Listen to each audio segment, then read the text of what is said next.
business building in the Grit Center. Come to that. All right, now I am, as you'll notice, we've got some great crew helping us set up our projector today, so thank you to them. We really appreciate it. Thanks to everybody in the booth helping make this possible. So it's my pleasure to introduce Dale Lewis. Dale has a passion for entrepreneurship, and he believes that success in business is based on abiding by true principles. Value is exchanged for value. We reap what we sow, and freedom requires choice and accountability. The best part of his life is God and family. And we're also pleased to welcome his wife, Karen, who's here in the audience with us today. Thank you for being here. He's been married for 35 years to Karen Lewis. They're the parents of 8 children and currently 7 grandchildren. Life is pretty sweet. As far as business experience goes, Dale worked for many years as a manufacturer's rep within the grocery channel, Nabisco, and Frito-Lay. He's had 3 major failures over 7 years, then founded World Alliance, a telecommunications enterprise.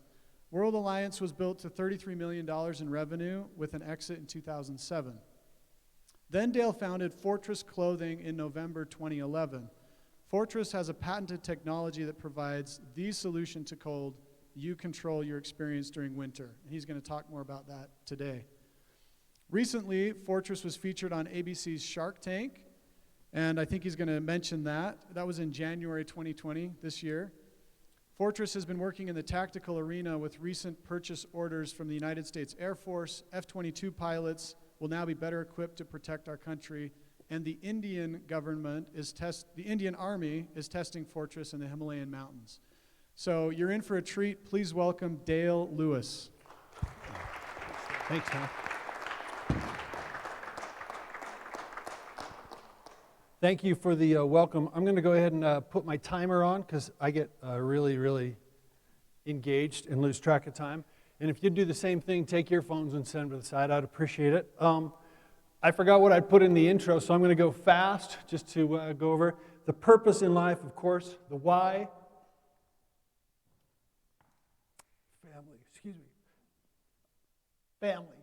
Family is awesome. So, I don't know if you know this, but Russ, when he seeks out speakers, he always tries to get really talented, successful, good-looking, and fun people. None of those people were available today, so you're stuck with me, but I'm going to try and help you see life from a different perspective. That's my objective today, and hopefully afterwards you'll let me know if I failed or succeed. When speakers speak, I've been in your position many a time, not just in school, but also in business. You sit there, and sometimes speakers get up and they just talk about themselves, and it's kind of like this ego trip.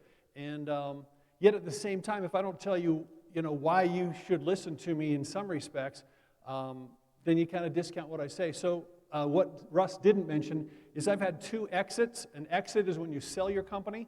So I sold one company for less than $1 million. I've sold one company for between $5 and $10 million. And Fortress Clothing, if we sell it for less than $25 million, I will consider myself a failure. When Russ sent me the outline, he's asked me to go over a few different things. And 2 of them I'm going to focus on. One was, what do you wish you would have known when you're 18 to 24 years old?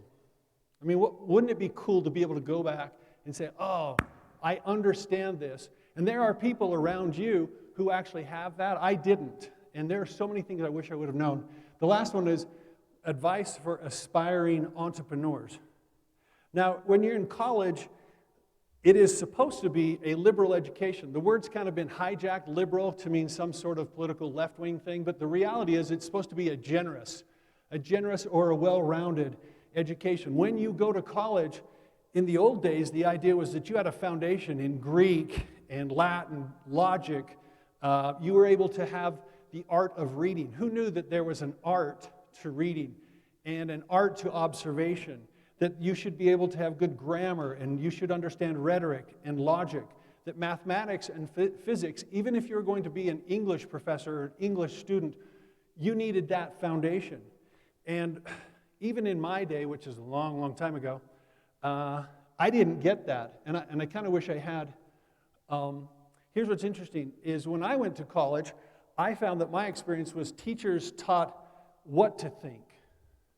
Do you guys find that to be the case here, by show of hands? Do you have some professors that they just teach you what to think, instead of teaching you how to think? By show of hands. Half of you, okay?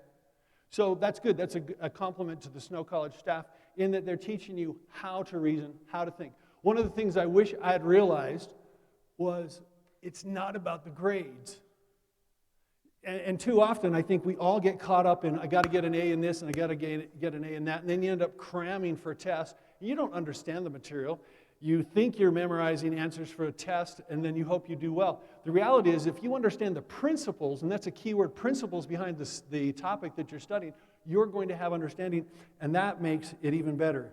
So now I'm going to go into a pretty touchy subject, but I think I'm going to surprise you. When did slavery begin? Somebody give me an answer.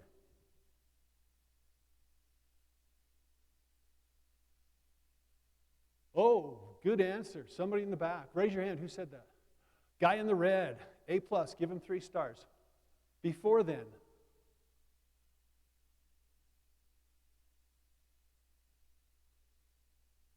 This is that liberal education I'm talking about.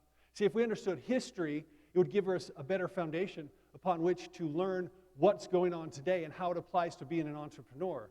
So really, if you think about it, when did slavery begin is absolutely the wrong question. The right question is, when did freedom begin?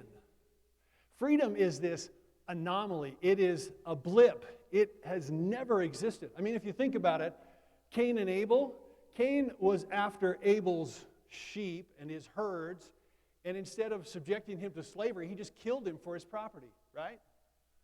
I mean, slavery has been going on since the beginning of time, and freedom, this idea that every single one of you is your own person and on your own has value, is unusual. I'm going to show you this paradigm. I call it the Dale political paradigm. Everybody knows what a paradigm is, right? A model. So if you think on a political structure, then you think to yourself, wait, Dale, I'm here for entrepreneurship. I don't really care about politics. But I think by the time you're done, every good movie you go to, every good book you read, you don't know the end when you start the book. And that's what we're doing today. So we're going to talk about politics so that you understand entrepreneurship better. So on a political paradigm, on the far right is what? I know you can see the answer, but what is the far right with regards to political structures? Anarchy.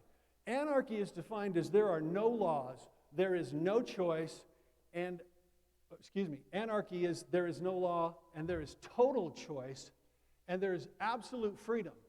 Now, under our anarchy, if Russ owns a car and it's anarchy, I can take his car. Why? Because there's no laws. Absolute freedom.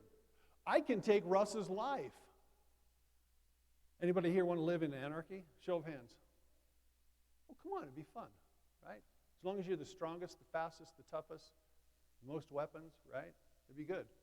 On the far left is totalitarianism. Who can define totalitarianism for me, please? Control, great word. Here's the other thing I learned that I wish I'd known when I was 18. Participate. Don't be afraid to look stupid. Even if it's absolutely wrong, I'm not going to mock you, and hopefully other professors and other speakers wouldn't. But the reality is, get involved. Start thinking and how to think. So on the left is totalitarianism, which is no freedom, right, and no choice. It's total law. What is the perfect balance between anarchy on the right, sorry, I'm doing it backwards, anarchy on the right and totalitarianism on the left? I've given you the answer. Just somebody read it for me. A constitutional republic. You think to yourself, oh, okay, well, yeah, democracy. We're going to get into that. But the reality is that as we go through this, you're going to get a better feel for where you are today is so different than anybody else in history. So what are some different types of government? I'm going to go backwards, sorry. No, I'm not going to give you the answers. What are some different types of government structures? Communism, thank you. Where would it fall on that paradigm? On the left or the right? The far left. What's another type of government structure. Socialism, thank you. Another. A monarchy, awesome. You guys are doing great. What else? I didn't hear it. A republic, thank you. What else? Dictatorship, awesome. We hear a lot about a Marxist type of government, right? Where do all those fall? Where does everything except for the republic, where do all of those types of political regimes or structures or philosophies, where do they fall? On the right or on the left? On the left. You guys are doing good. So when you look at it, and I'm going to go here, and unfortunately, in the back, you guys, you're missing out. This is a really great presentation. You should be up front. On the left, at the very far left, is a totalitarian structure, which is the equivalent to a monarchy. Why would a monarchy be equivalent to a totalitarian structure? Somebody. Because of control. And defined a little better, if a king under a monarchy is a bad king, a good king would think, well, I've got all these assets, I'm going to make them productive, I'm going to keep them happy, just like a good employer wants employee morale to be high. But under a king, what is everybody that isn't the king? What's their title? I'm hearing servant, I'm hearing peasants, all good. I'm looking for the word subject. Now, isn't it interesting that we use the term, I'm going to subject Russ to my, and then wrath or whatever else, right? If you're a king, if you're a monarch, everyone is subject to you. So you can have great kings and really nice kings, but if it's a bad dude, he can point at this lady here and say, okay, I want you in the house in my kingdom cleaning toilets. He can say to the guy taking a drink on row 3, you're in my army because I hate France and we're going to go to war to France. And what kind of freedom do you have, dude, with the water going on? Yeah, you're going to go to war, aren't you? Right. So let's move on. Communism. If you'll notice, all of those lines go basically to a totalitarian state because under communism, it is the same as a monarchy, except for what? There's a group of people up at the top, right? The next one is Marxism. What's the difference between Marxism and communism? Anybody?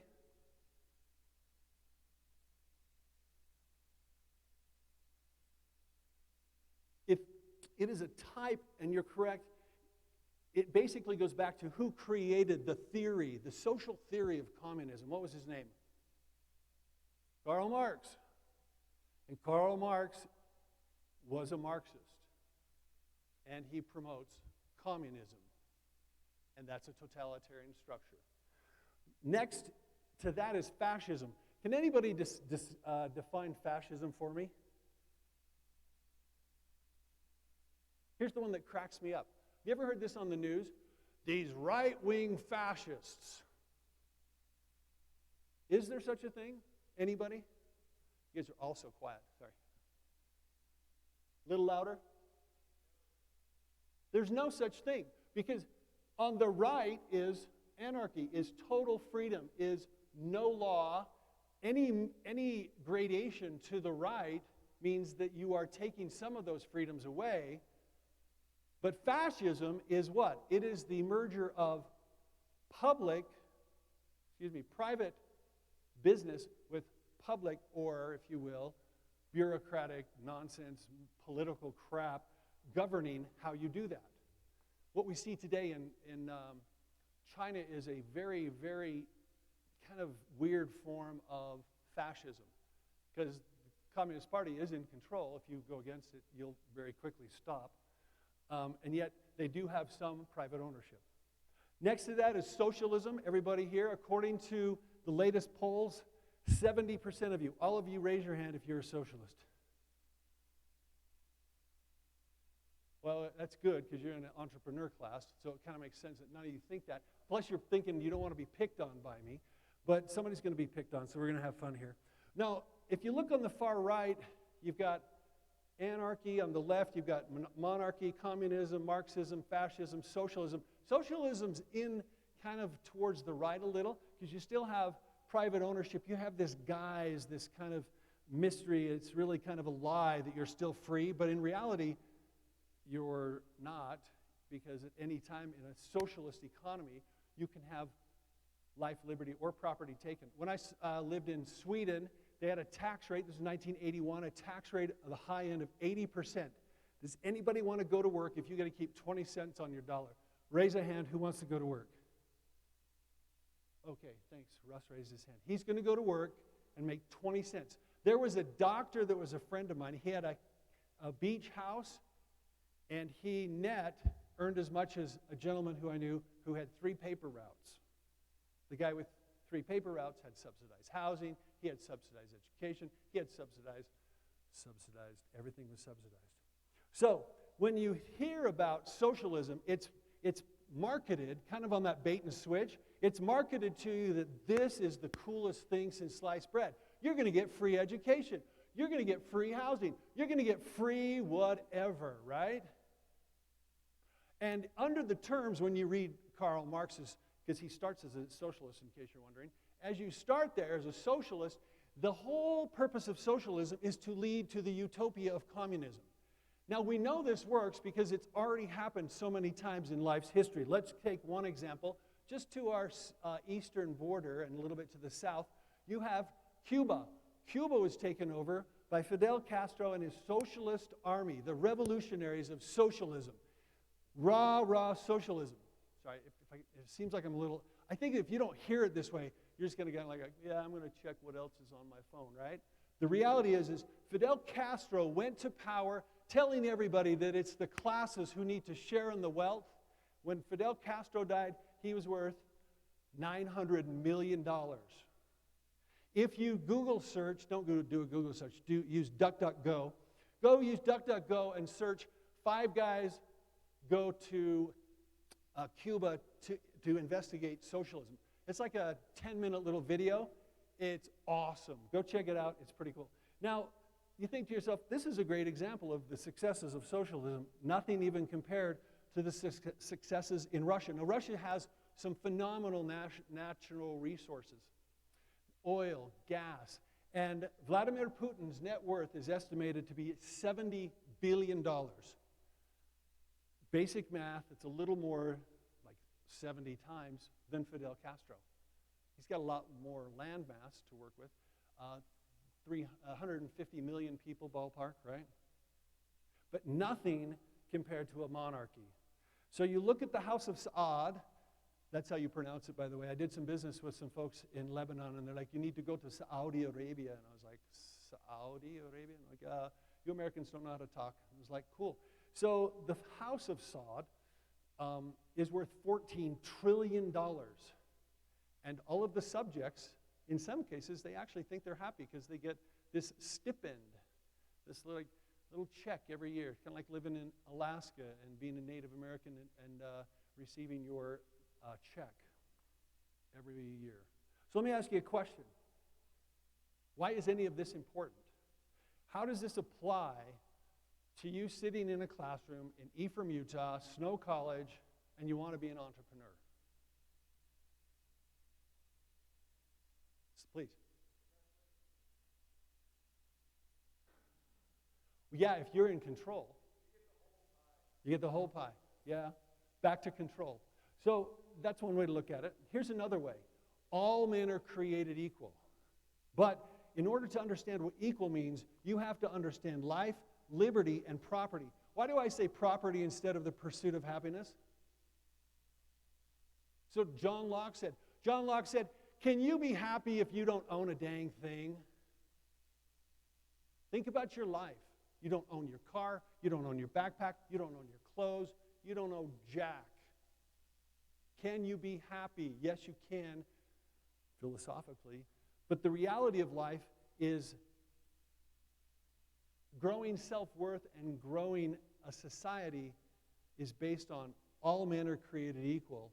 And we all have the equal right to life, liberty, and the pursuit of happiness. So if we finish this paradigm,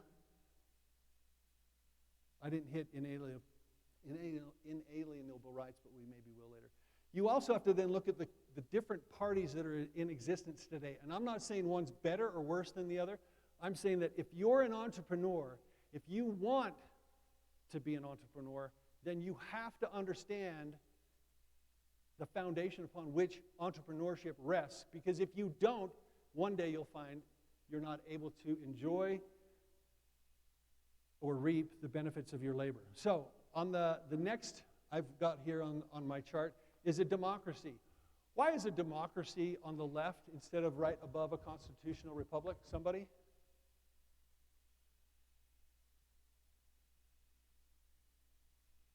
Mob rule, thank you. You know, you go into today's dictionaries. If you go back to Webster's dictionary in the 1800s, it specifically says that if the majority votes one way, you're screwed. So I'm Mormon. I'm not alive in the 1800s, but if I lived in Missouri, I would hate a democracy. Matter of fact, because they did hate a democracy, because Mormons could be killed and no one would go to jail. So did I have the right to life? No, I didn't. So a democracy is not our form of government. It's not the form of government that our founding fathers set up. The Democratic Party is to the right of a democracy. The Republican Party is to the right. I'm not going to go into any of that right now. The only thing that I can think of that is to the right of a constitutional republic and yet left of anarchy is tribalism. Anybody know what tribalism is?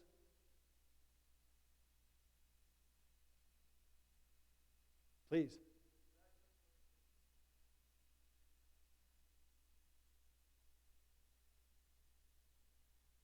Yeah, they all rule, but not together. They rule separately. So then, it's not total anarchy. Individual groups have identified these are the new rules, right? So now, let me ask you this. Where does capitalism fit? Where on that model does capitalism reside? Please. Right in the middle. Good guess. I appreciate that. Next. Louder, I can't hear you. Near Republican, okay? It's kind of a trick question. See, capitalism is not a political structure. This goes back to a liberal education. This goes back to history. This goes back to understanding why that if you want to be an entrepreneur, you have to be able to fight for the ability to be in business. And that is that you have to understand that capitalism is an economic structure. It does not belong back on the political paradigm. And that's why when you hear people who are pro-control, as in they want to take away some of your life, liberty, or property, they bastardize capitalism. They give it a bad name. They say, oh, capitalism's horrible, and capitalism does this. Capitalism is nothing more than an economic structure. So I'm going to hypothesize that everyone in this room, even if you're a communist, even if you're a socialist, even if you're a Marxist, even if you're a fascist, innately you are a capitalist. And I need somebody to volunteer to be my guinea pig, and I promise it won't make you ugly. Dude, come on up. What's your name? Deuce.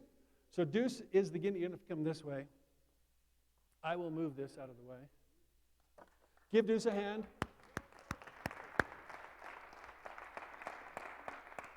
So Deuce, take this.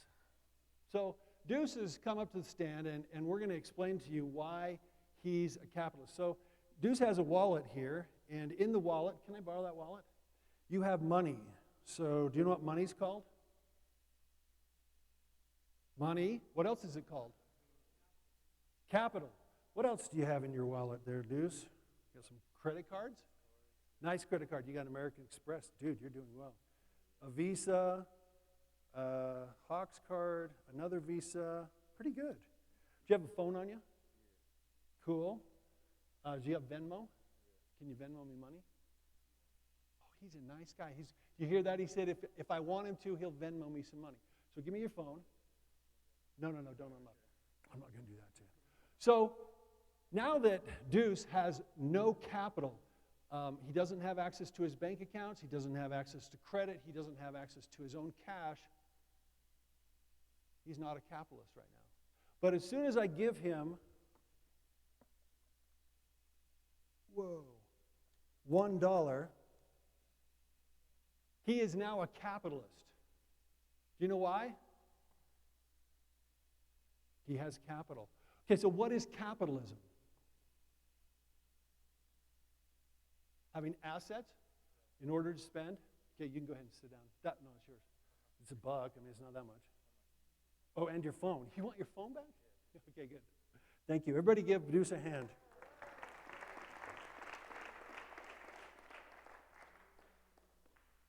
Oh, wait, Deuce, I need you back up here. Dude, I forgot. I do, yeah. So,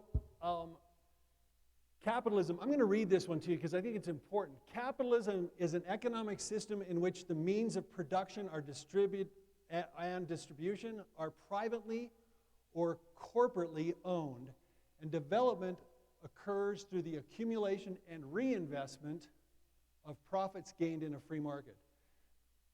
Next definition, the state of having capital, like he said, I have assets, or property, possessions or capital. I gave this one because when I went to the University of Utah, I had a mule, a donkey, a jack, you know the rest, as a economics teacher. He went and he tried to teach economics, and he says, well, there's this invisible hand, and, you know, it doesn't really make any sense. Because he was a total communist. And the reason why is he didn't value capitalism. That invisible hand is, let me see your hand, where's the dollar? This invisible hand is Deuce's hand, and it's your hand, and it's your hand, and your hand. It's everybody's individual hand saying, I'm going to go spend this the way I want, because you have individual will, right? Stay there. I know it seems like it's awkward. Additionally, the invisible hand is choice. It's economic freedom. You can choose what you do. When I was doing business in the telecommunications arena, there was a vendor of ours. He came to our office in Mount Pleasant, and he talked about when he was in Madagascar, off the African continent, and they actually were the cell phone company there. He said, we hired a guy, his whole family lived under our cell tower. Do you know why? Because people would dig up the copper wire and go and resell it. So they had to have someone protect their investment in the copper wire in the ground that would take a cell phone transmission and put it landline and get it to where it needed to go. He then described for me, he says, you know, it's really weird because in Madagascar, a guy will go to the kiosk and he'll buy 4 cigarettes for the day. They can't figure out why in America or anywhere else in the world, why would somebody buy a whole pack when you just need 4 for a day? So that invisible hand is his free will. It's your free will to do what you want. So even if you're a socialist and you're living on 20% of your check, you're still a capitalist because you're still living on that. Now, Deuce, do you own any stock? No stock. Get out your phone. I want everybody to take a second. This is your excuse. I want you to go online and I want you to download the Robinhood app. You should be owning stock. Not because I think stocks are great. Personally, I do have a Robinhood account and I do have a few $1,000s in it, but I'm not a big stock fan unless it's my stock because I'm a control freak. So go on and I want you to put $100 or $50 or $10 and I want you to download the app, hit get. Yep, that's the one. I could show you online. Okay, so now the last reason I need Deuce up here is, Deuce, I want to be your dictator. No. I'm using the wrong word. Let me rephrase that. I want to be your money manager. So I want you to just give me all of your money. And then all of it. And then I'm going to give it back to you because I don't know if you guys know this. Am I the only guy in the room who's sold 2 companies? Raise your hand if you've sold 2 companies. Okay, so this isn't even like the government. Like, I'm actually qualified to be his financial dictator, am I not? He guesses so, and I appreciate your honesty. Come this way. I guess the camera can only beat it here. Dude, the whole time they haven't seen your good-looking eyes because of the mask. So I'm qualified. Why don't you want me to be your money manager? He's been able, we should do that mic thing. He's been able to manage it on his own. If you think about it, is there anybody here who just wants to give away all of your sovereignty, all of your sovereignty and all of your freedom and let me manage your money? By show of hands, who'd like to do that? One guy. Dude, and I respect your thought process, but the reality is you don't want me to. And you're all right. none of you want me managing your money because you all want to make your own mistakes. You all want to screw up, and you all want to succeed, and you all want to fall on your face. Okay, sorry. I got emotional there because I had 3 phenomenal failures. Like, I sucked. I worked my butt off.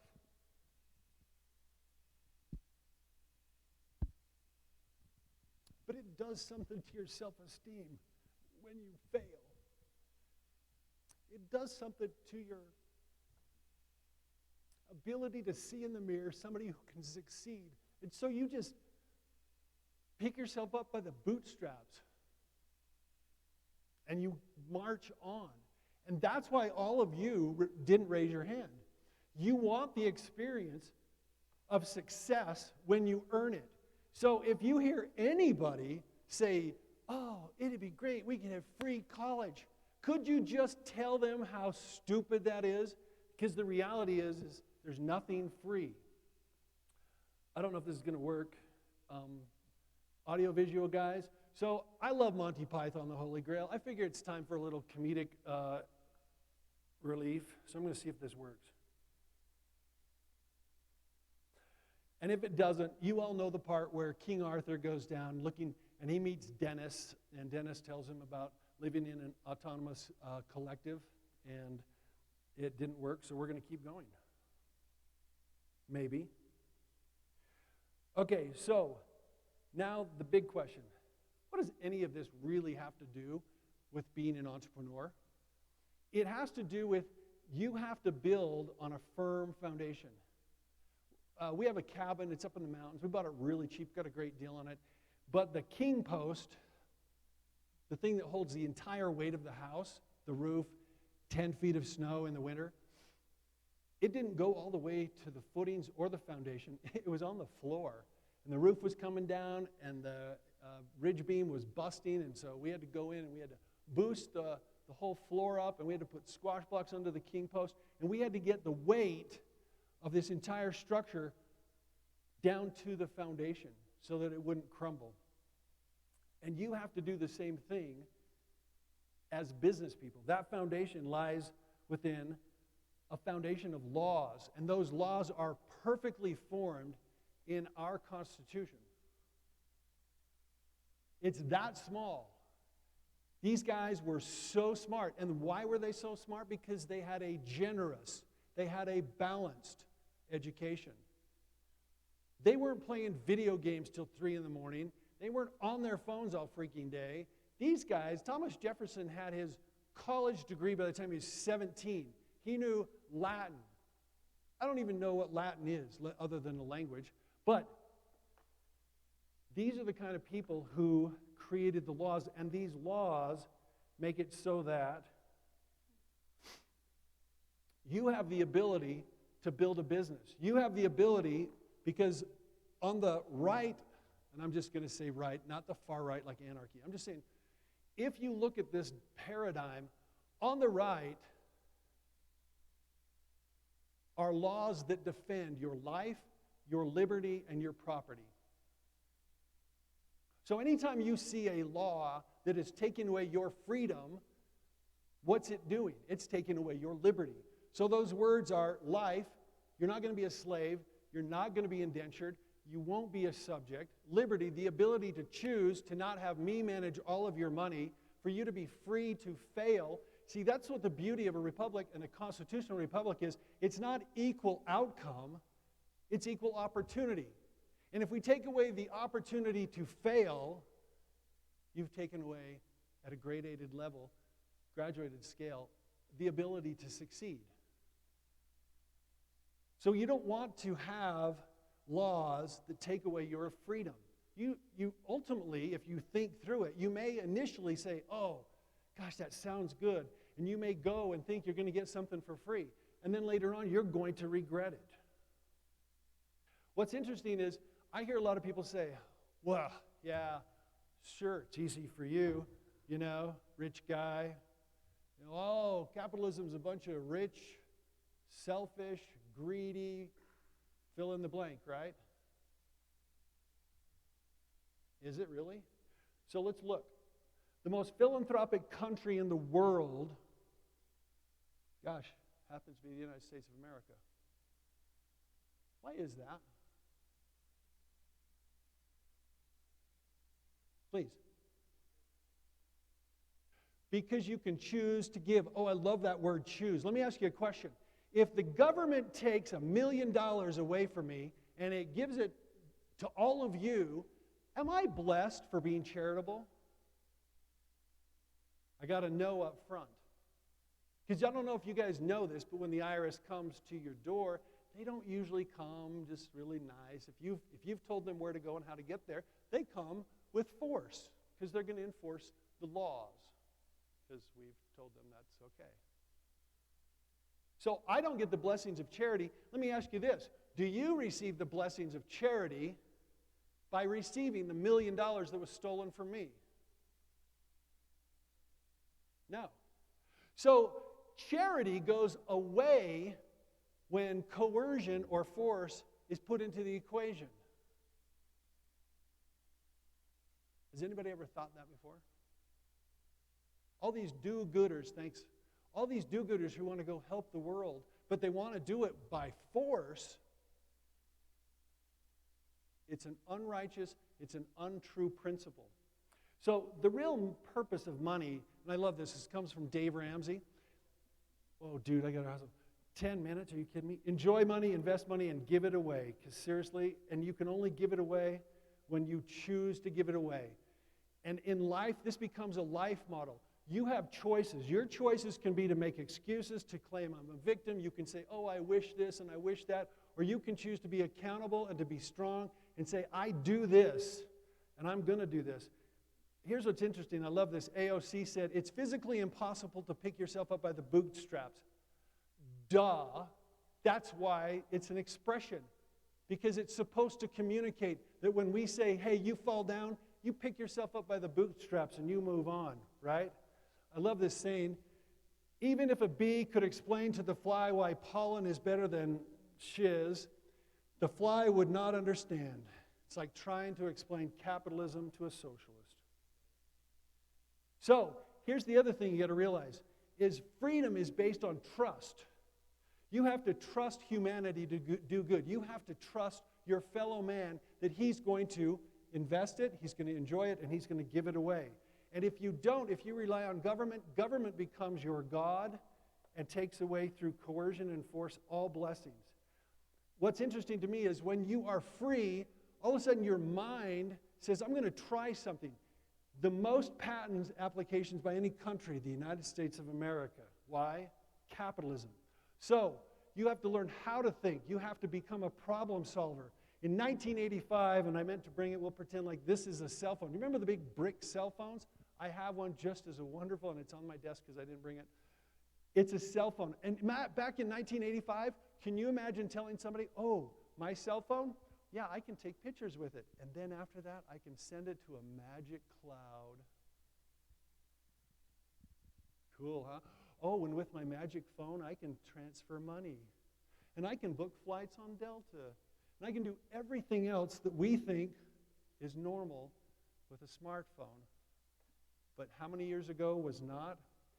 I own a business called Fortress Clothing together with my son. And our business model says that no one will ever be cold. And you can even be warm when wet. So it's lightweight, warm, it's breathable, you'll never be cold, it's super lightweight. We have a video that shows us jumping through a frozen lake. If you want, go online and see it.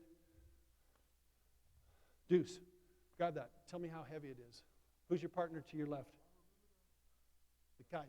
That's our latest vest. Stand up, turn it in. I had to cut the middle out for a different reason. But go ahead and put that on. So, we've been testing this, we've been using it, and we just got our first purchase order from the United States Air Force for their F-22 pilots, the Raptor. They were able to go from a 5-layer system down to a 3-layer system. The only thing they wear over our base layer is their G suit and their flight suit, which is an FR flight suit. So as far as successes, we're moving because we're thinking out of the box. We're trying to solve problems, and that's your job as an entrepreneur. We stunk because I stunk, let's just be honest. I stunk at communicating the message because before we did any of this stuff that you just saw, we had this big, ugly, heavy stuff. It wasn't, not heavy. We had this big stuff. It was just too puffy. People thought, well, it isn't right. And so I thought, you know what, I'm going to go on Shark Tank. And it's a 1-year process from when I went to Florida for a casting call. From that day all the way until we filmed in June, and then it aired in July, it was a year. I didn't get a deal, but it was a great opportunity. I always knew that I'd be on because I think I have a great story. I'm a dumb guy who has a bunch of kids who's figured out if you give customer service, if you treat your customers honestly and you're more than fair, you are going to be in business. And you're going to succeed. And we're not 25 million yet, but we're getting on our way. I also had the opportunity of being on Adventure Capitalists. Our products are so amazing. This is Don Cash on the top of Mount Vincent. That's the top of Antarctica. He also went to the top of Everest. This is me and my boy and our party on top of the roof of Africa. This is Kilimanjaro. Awesome. It is so... the cool thing about our product is you don't need all the layers. In this setting, you could still wear it and not be too warm. And what they're wearing is good down to minus 10 degrees, which is why the F-22 pilots love it. You can use this skiing and snowboarding. Paragliders love it. I got an order out of Colombia. And we actually called the guy, one of my sons speaks Spanish, and he was like, "You're in Colombia. Why are you ordering this stuff?" He goes, "Oh, I paraglide." If you paraglide and it's 90 degrees on the ground, you're dying of sweat. And then you go up to 17,000 feet elevation and it's 0, and you're wet from the sweat, you freeze your bejeebies off. It's awesome. 5 minutes, we're almost done. So we snowmobile in it, we cycle, you can hunt. This is one of my favorite guys. This is Courtney Boyce. This guy is all over. He used to be able to stand. That was me telling him I got to stop soon. So our products rock, and I think if you like, go to fortressclothing.com. You can see some great videos. So now I'm going to ask you another question. How are you learning? What are you guys doing? I mean, if you're watching videos, if you're playing on your phone all the time, I can pretty much tell you where you're going to end up, and it's not going to be an entrepreneur. You're going to be working for somebody, and there's honor in that. Not everybody's cut out to be a business owner, an entrepreneur, but you need to be learning. So like, I listen to podcasts. And I love Rich Dad Radio. If you haven't ever read the book Rich Dad, Poor Dad, Robert Kiyosaki is phenomenal. For my personal spiritual growth, I listen to Isaiah Explained. I love real estate, and I listen to Bigger Pockets on podcasts. I love Glenn Beck because he illuminates my mind politically. Better Than Happy is a great podcast. It's his lady. She always just talks about how to be happy, and it's great. It helps me be happier. Order of Man teaches me to step up and be a man. Think and Grow Rich. If you haven't read that book, you should. This is a book I got in 1979. I was a senior in high school. Darrell High was my teacher, and he was just like, "This is the only book you'll ever need to know. It's called The Only Investment Guide You'll Ever Need." Andrew Tobias. I stay away from books like this. It's called 100 Tricks to Appear Smart in Meetings. Why not just be smart? If you're not reading, if you don't have books, if you've never read the book Animal Farm, you have missed out. This is an American classic. This is better than Gone with the Wind. It should be a movie. I think it was. So what else am I reading? Books. The Innovator's Dilemma is great. If you don't know Clayton Christensen, Real Estate Investment, Total Money Makeover by David Ramsey. These are all books, and these are podcasts. If you're not listening to stuff when you're riding your bike, if you're not listening to stuff when you're jogging, if you're not building your mind, you're missing out. So, questions. I'm sorry. I think I'm there. Yeah, I am. Look, it says questions. Yeah. We got 5 minutes. You guys can run to the next class. You said that y'all do, hello? Yeah. Oh, yeah. You said that y'all do G suits too and stuff like that? No, we don't do the G suits. They wear our base layer under the G suit. Under it? Okay. Yeah. My dad flew F-16s. Oh, no way. So he's like the stud of the earth. What are the questions? I said leave a couple They're minutes. speechless. Well, so here's what's weird. I know I've talked like, what's the word, loud, and I'm a little obnoxious. The reality is, you know what? You're all going to fail. You're all going to succeed. And I would just hope and pray that you learn that that is the purpose of life. We too often look at the end and the means to the end, and we think the end is the goal.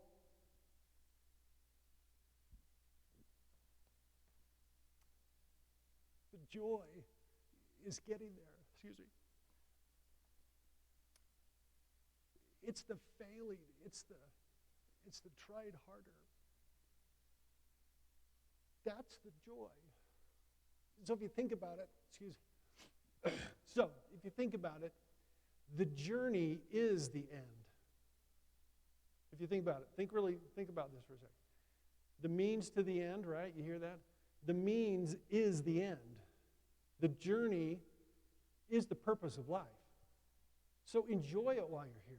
Enjoy being a freshman in college and work your butt off. Have fun. Don't fail. Piss some of your professors off and raise your hand and say, I think you're wrong and here's why. Do that. It's the journey. The journey is the purpose. It's the growing that creates who we are. I appreciate your time. Thanks so much. Thank you.